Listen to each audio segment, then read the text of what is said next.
Hola, el día de hoy vamos a hablar con Rafa Ayala sobre modelos de rehabilitación, tiene una clínica de rehabilitación y sobre todo con el tema de modelo de recuperación, qué significa recuperación y en qué momento tenemos que redefinirlo. Todo esto va a estar editado obviamente.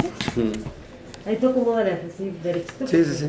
De hecho platícame a mí, deja que grabe, pero si quieres. Y ya tú lo editas. Para que no te... Ok, sí, no. Sí, te decía que, mira, tenemos que replantear el modelo la ideología de lo que es la recuperación.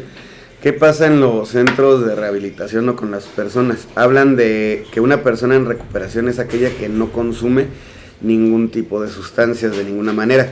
Y la realidad es que si nos basamos a qué es la adicción debería de basarse más bien en la afectación a la vida de la persona, a las diferentes áreas de la vida.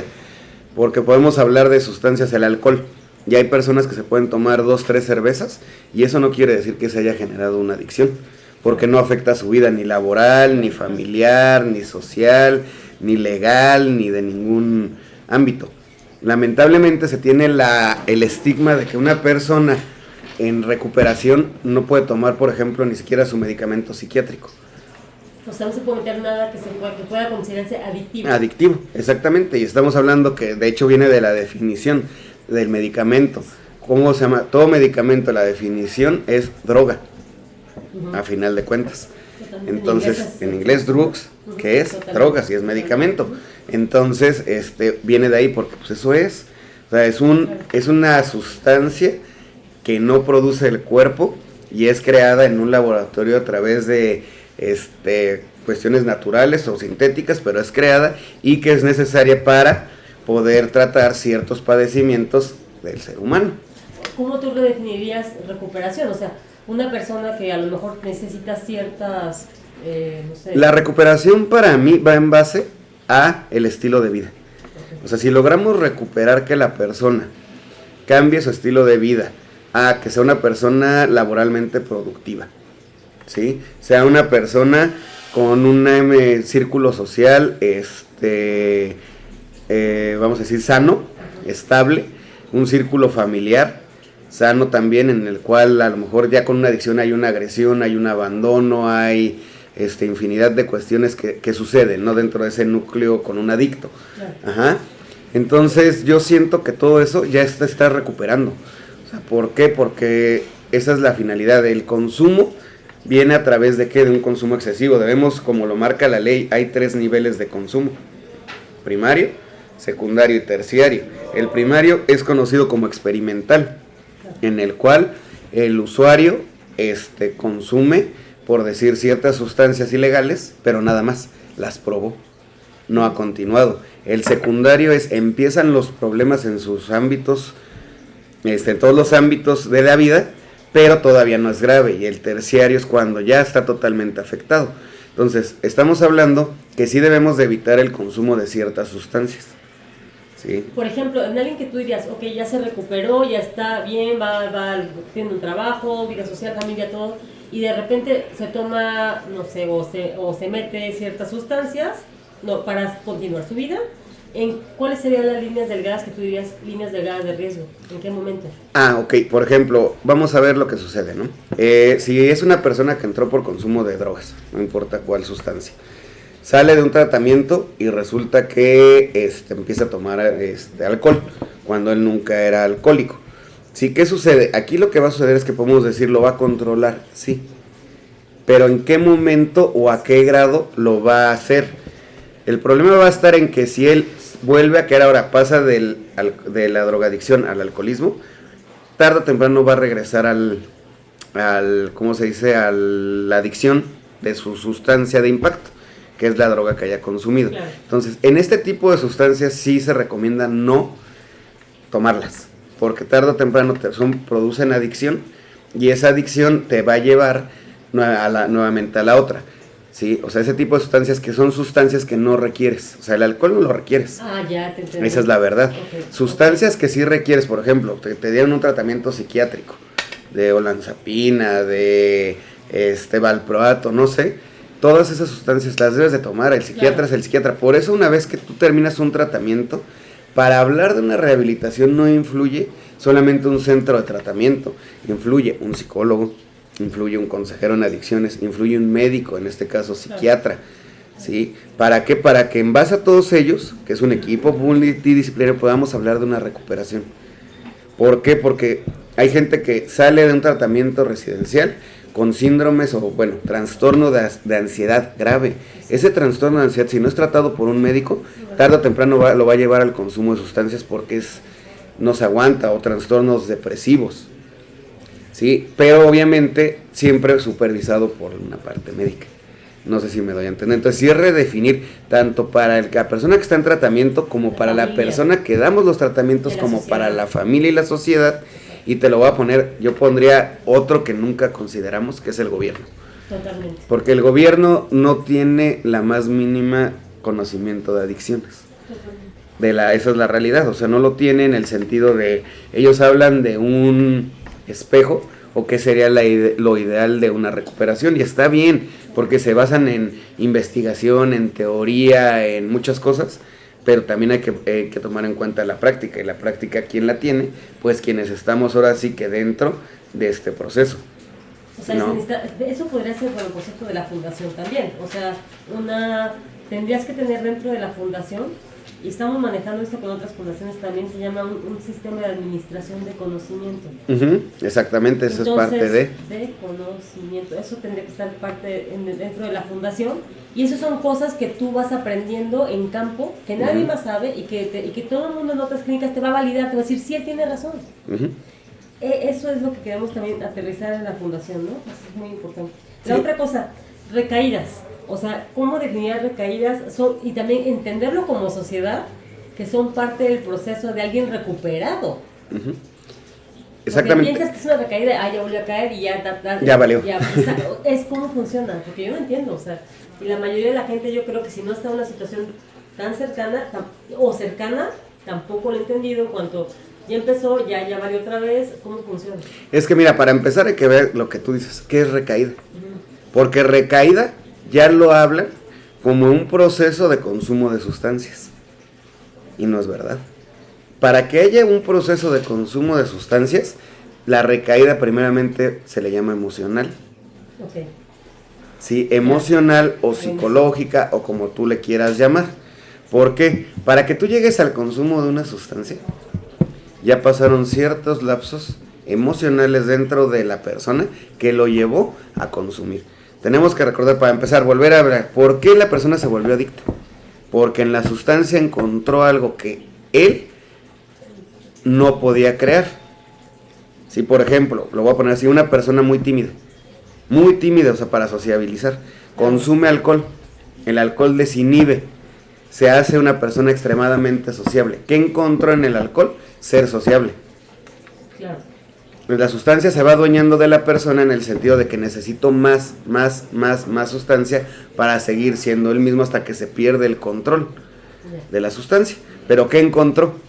Eso. Entonces, ¿qué sucede cuando entra en un tratamiento?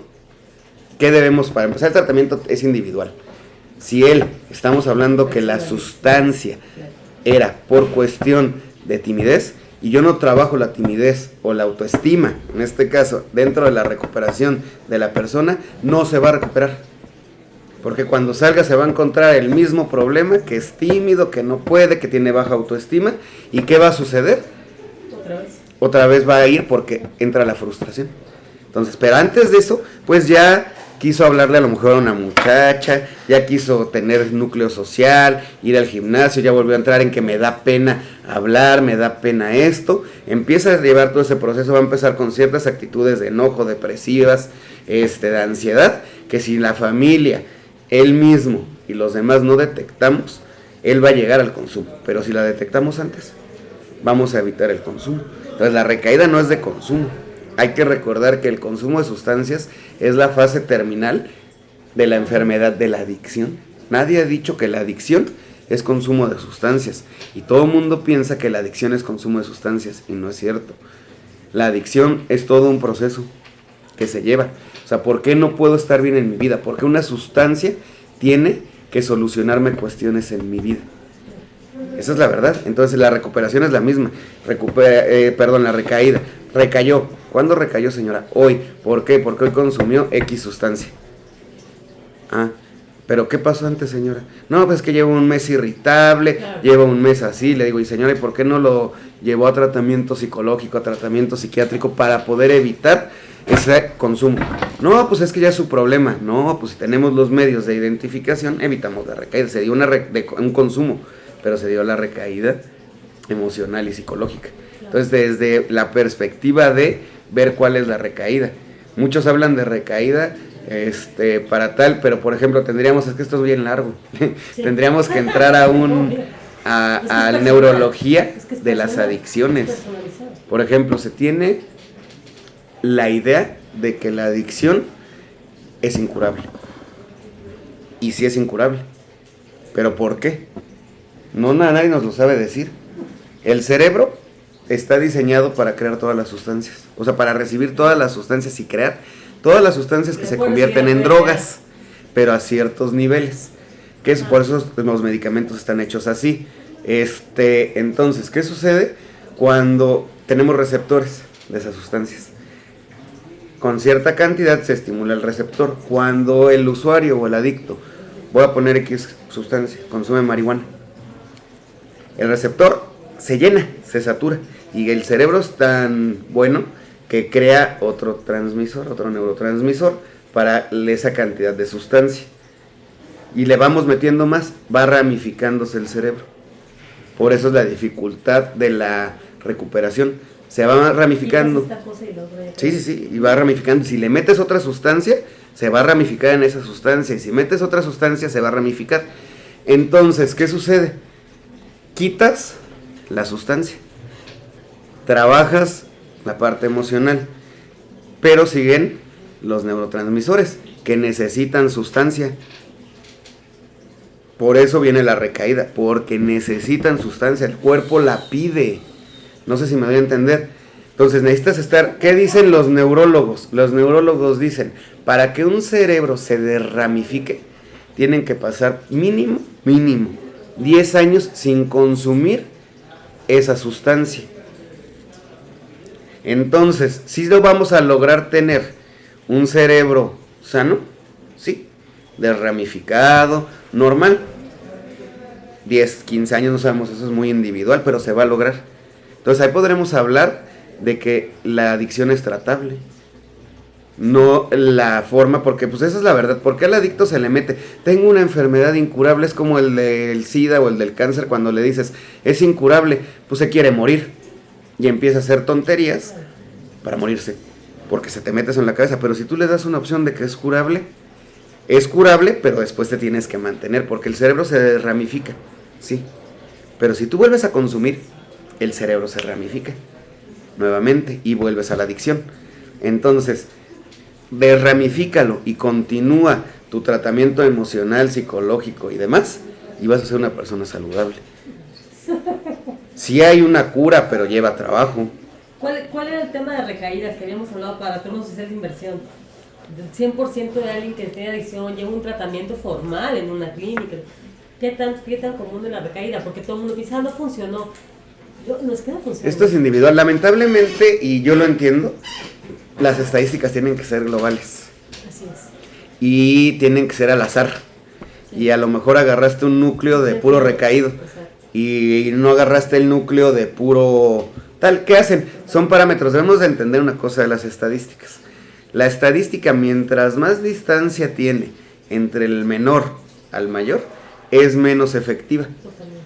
Si va más hacia un lado, más pegada hacia un lado o hacia el otro, es más real. ¿Qué pasa con las estadísticas? De la campana. Sí. Entonces, las estadísticas en adicciones, para empezar, ese debería de ser otro punto. Debemos de tener estadísticas por zona geográfica, no por estado, no por país, no a nivel mundial. Yo la daría hasta a lo mejor por delegaciones o por colonias, para que pudieras llegar a sacar una estadística real. Una estadística real, porque a mí me pueden hablar. La estadística nacional en México te dice que 2 de cada 50 personas se recuperan. Es nada. Todo eso se puede con la certificación, con la fundación, todo eso se puede. Es nada. Si yo me voy a recuperación de mi proceso, yo te puedo hablar que de cada 50 se me están recuperando 20. Estoy dentro de la estadística. y 20 sin consumo. 10 que tuvieron recaída, pero después volvieron a levantarse, porque esa es otra. Claro. Yo puedo llegar a un consumo, ¿sí? O sea, ya llevé un proceso de recuperación. Consumí una vez la sustancia que tú quieras, Cristal. Pero no es... Me cae el 20, ya la regué, o sea, ya lo consumí, vuelvo a ir, no quiero. ¿Por qué tiene que llevarse todo un proceso residencial? A cualquier centro de rehabilitación que vaya es internalo, súbelo, ahí, mételo y otra vez, no sé, 6 meses. El adicto lo vas a frustrar. Claro. En cambio, si dices, ok, es tu intención recuperarte, ya estás tú consciente que cometiste un error, eres ser humano, prueba y error, Sí. ¿Quieres dejar? Sí, mejor apégate, Sí, pasa el síndrome de abstinencia aquí, ¿no? Ve, trabaja y regresa, con media contención, pasa el síndrome de abstinencia y tal. Es otro de los proyectos que yo tengo, una casa de medio camino o media contención para personas en recuperación que puedan salir a trabajar, que puedan salir a estudiar, que puedan salir a hacer su vida, pero regresen a estar en una media contención mientras terminan de estar preparados.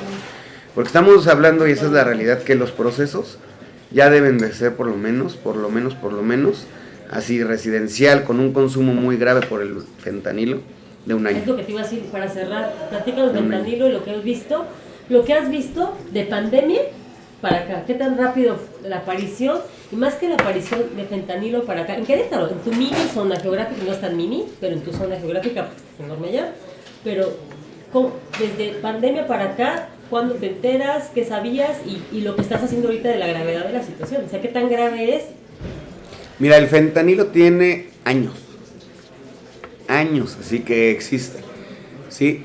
¿Qué ha sucedido? Pues, ¿qué es toda esta parte, no? Toda la parte que se dedica al tráfico de sustancias ilegales, que busca, dentro de lo que existe, la mayor potencia y el mayor enganche al consumidor. Entonces, el fentanilo es una droga que proviene de la amapola, de donde viene la heroína y de donde vienen medicamentos como la morfina, todo lo que tenga que ver con el dolor, que son medicamentos ocupados para el cáncer.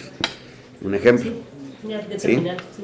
Sí. ¿Qué sucede? El fentanilo es de 50 a 100 veces más fuerte que la heroína. Estamos hablando que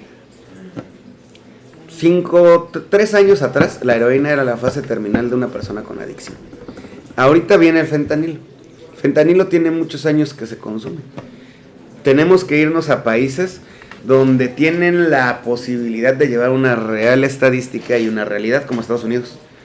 En Estados Unidos hay colonias o comunidades que les llaman zombies por el fentanilo. Sí, esto tiene muchos años. Estamos hablando que el fentanilo, hay estadísticas en Estados Unidos del fentanilo desde el 2017. Sí, y ha ido sumando. Del COVID para acá, te voy a hablar una estadística que recuerdo así. Estábamos hablando de que había muertes por fentanilo, 20 millones de personas en Estados Unidos. Un ejemplo. Después de la pandemia, esto subió a 100 millones. O sea, no es el 100%, es el 800% que subió de la pandemia, porque hubo más acceso a medicamentos, hubo más acceso a drogas, por los encierros, etcétera, y no es que haya habido más acceso, se vieron más porque la gente estaba en contención. La gente estaba en contención y es lo que hizo que estas estadísticas subieran. Pero esa es la realidad. El fentanilo ahorita en México no podemos tapar como se quiere tapar. El fentanilo existe. ¿Qué sucede y por qué no decirlo? No tenemos medios de identificación. Ni queremos tenerlos. Si yo compro un examen toxicológico en cualquier laboratorio médico, no me va a salir el fentanilo. ¿En serio? No. No hay manera de contar números, sí. Hay específicos que tienen los centros médicos caros, porque es caro el toxicológico, que sí lo va a poder identificar. Pero ¿qué pasa? Pues hablemos con cualquier médico. En urgencias, tú llegas por consumo de sustancias y se basan en qué consumió.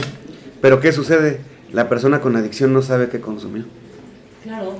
Porque ahora la nueva moda está en combinación de sustancias. Yo voy y compro cristal. Yo voy a consumir cristal. Pero la persona que vende el cristal se le ocurrió mezclarlo con fentanilo. Yo no sé qué trae fentanilo. Claro, llego legal, a urgencias con una probable sobredosis. Me preguntan, ¿qué consumió? cristal. Me dan tratamiento para cristal y no para fentanilo. Que bueno, el cristal y el fentanilo llevan el mismo, pero para otra sustancia y no para fentanilo. No es productivo, ¿por qué? Porque no era la sustancia que consumí. El fentanilo inhibe todas las demás, es más fuerte. Entonces, esa es la realidad de lo que está sucediendo. ¿Por qué tanto suicidio? ¿Por qué tanta muerte? En Querétaro, o sea, yo me acuerdo que Querétaro hace unos años de suicidios era uno cada tal y ahora cada rato. Sobredosis, vayámonos a realidades. Estadísticamente hablando, en los hospitales están llenos de sobredosis.